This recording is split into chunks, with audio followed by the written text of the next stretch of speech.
winner, Zack Bunce. Zack Bunce, you know, aspiring heavyweight. We've been seeing you in Vegas, putting a lot of work with some fighters and stuff. You always want to get that pro debut under your belt. It happened this past weekend in Canada. Can you tell me the details of your fight?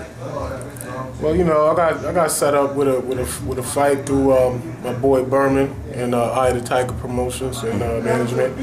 You know, and they hooked me up. I've been looking for this opportunity for a while, and I got set up, and I was like, you know, came right on time for me, you know. Perfect. Now, Berman, you got to know him as one of his sparring partners. You know, you helped him with a lot of his fights. Did that kind of form like a brotherhood with him to where he looked out for you? Definitely, man. I feel like God blessed me through Berman, man. You know, so whatever I could do for him, he got it, you know. Okay. Now tell me about the fight itself. Like, what was it like being in front of that crowd? Just the way the fight, you know, the knockout, how it played out? Well, you know, early, you know, coming out, you know, for that pro debut, it's been so long awaited, you know. I've been in there with everybody, but it was like, you know, kind of got a little nervous jitters like right before that opening bell. And, you know, the whole crowd and the bright lights. But, you know, I just knew I just had to, you know, come out, work the jab, and, you know, everything will come, you know, everything will open up from using my jab. Okay, when you caught him with that left and he went down, what went through your head? Did you know it was over? Shit, I was hoping it was over. I caught him with the hook.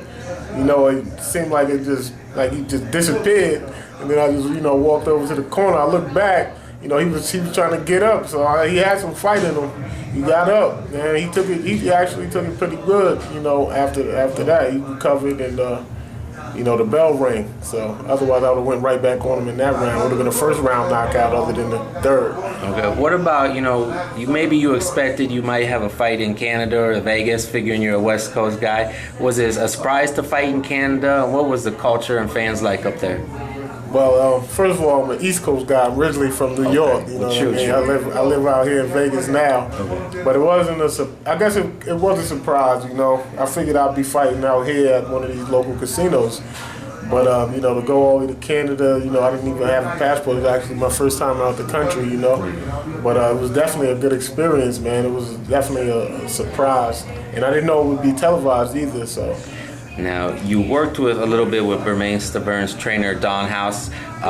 Even though he didn't make it to the fight, what was it like kind of working with him, and did he kind of give you some pointers before your fight? Yeah, he definitely gave me some good pointers. He told me to, you know, slow it down a little bit, you know what I mean?